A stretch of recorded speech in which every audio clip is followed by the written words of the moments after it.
ordered. Mr. President. Senator from Kentucky. Over the past few weeks, Congress has been engaged in a very important debate. It may have been messy. It might have appeared to some like their government wasn't working. But in fact, the opposite was true. The push and pull Americans saw in Washington these past few weeks was not gridlock. It was the will of the people working itself out in a political system that was never meant to be pretty. You see, one reason America isn't already facing the kind of crisis we see in Europe is that presidents and majority parties here can't just bring about change on a dime, as much as they might like to from time to time. That's what checks and balances is all about. And that's the kind of balance Americans voted for in November. The American people sent a wave of new lawmakers to Congress in last November's election with a very clear mandate: to put our nation's fiscal house in order. Those of us who'd been fighting the big government policies of Democratic majorities in Congress welcomed them into our ranks. Together, we've held the line. And slowly but surely, we've started turning things around. That's why those who think that no problem is too big or too small for government to solve are very worried right now. They're afraid the American people may actually win the larger debate we've been having around here about the size and the scope of government, and that the spending spree may actually be coming to an end. They can't believe that those who stood up for limited government and accountability have actually changed the terms of the debate here in Washington. But today, they have no choice but to admit it. Now, I know that for some of our colleagues, reform isn't coming as fast as they would like. And I certainly understand their frustration. I too wish we could stand here today enacting something much more ambitious. But I'm encouraged by the thought that these new senators will help lead this fight until we finish the job.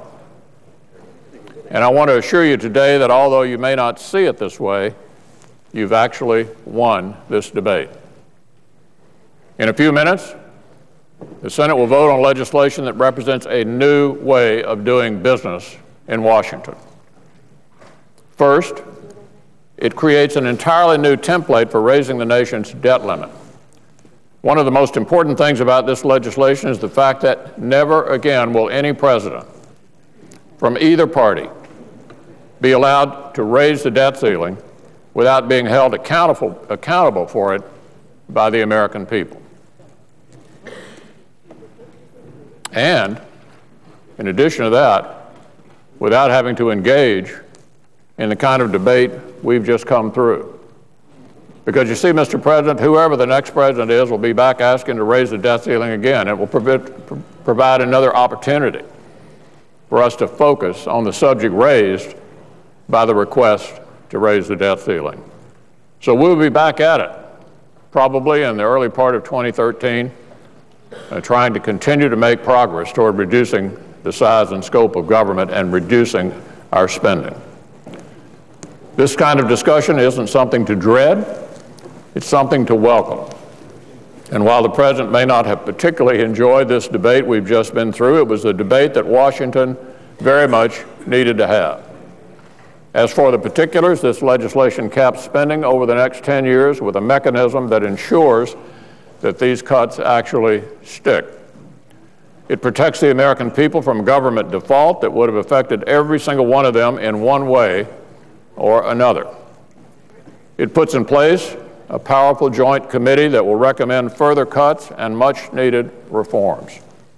It doesn't include a dime, not a dime, in job-killing tax hikes at a moment when our economy can least afford them. And crucially, it ensures the debate over a balanced budget amendment continues and that it actually gets a vote. Now, this is no small feat when you consider that just last week the president was still demanding tax hikes as part of any debt ceiling increase, and that as recently as May, the president's top economic advisor said it was, quote, insane, end quote, for anybody to even consider tying the debt ceiling to spending cuts. It's worth noting that 2.5 months later, that advisor is no longer working at the White House, and the president is now agreeing, as a condition of raising the debt ceiling, to trillions of dollars in spending cuts. So let me be clear. The legislation the Senate is about to vote on is just a first step, just a first step. But it is a crucial step toward fiscal sanity, and it's potentially a remarkable achievement given the lengths to which some in Washington have gone to ensure a status quo that's suffocating growth, crippling the economy, and imperiling entitlements. Now, we've had to settle for less than we wanted, but what we've achieved is in no way insignificant. And we did it because we had something Democrats didn't have. Republicans may only control 1/3 of the government in Washington, but the American people agreed with us on the nature of the problem. They know that government didn't accumulate $14.5 trillion in debt because it didn't tax enough. And if you're spending yourself into oblivion, the solution isn't to spend more, it's to spend less. Now, neither side got everything it wanted in these negotiations. But I think it was the view of those in my party that we try to get as much spending cuts as we could from a government we didn't control. Our view was we'd get as much spending reduction as we could from a government we didn't control.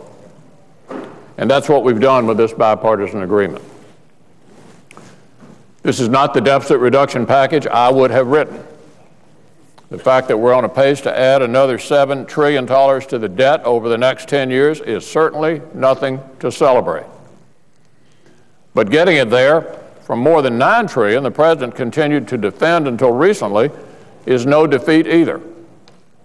And slowing down the big government freight train from its current trajectory will give us the time we need to work toward a real solution, or give the American people the time they need to have their voices heard.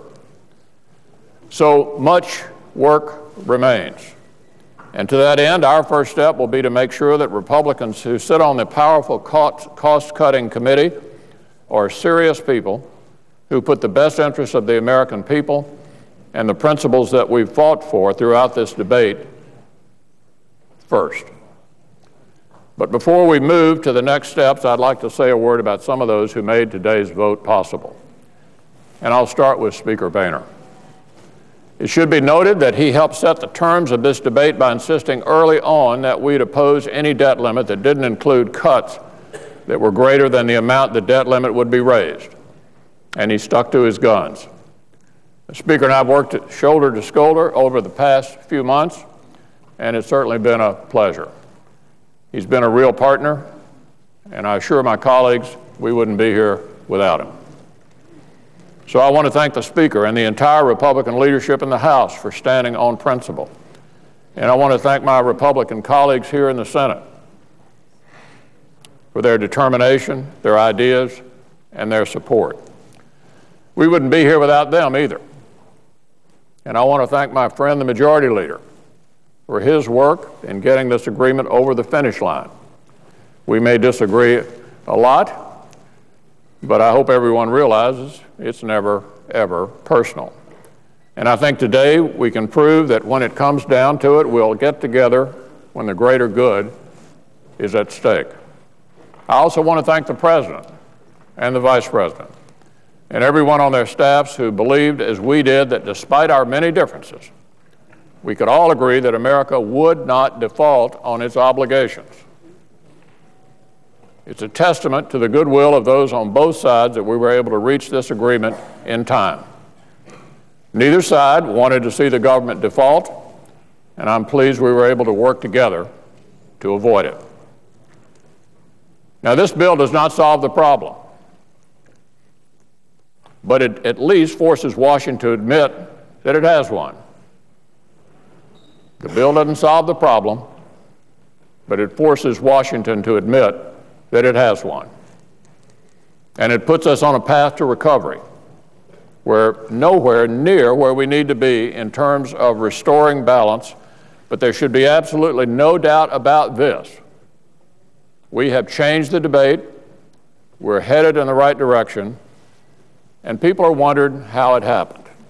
Well, it happened because the American people demanded it. So in the end, we're back to where we started.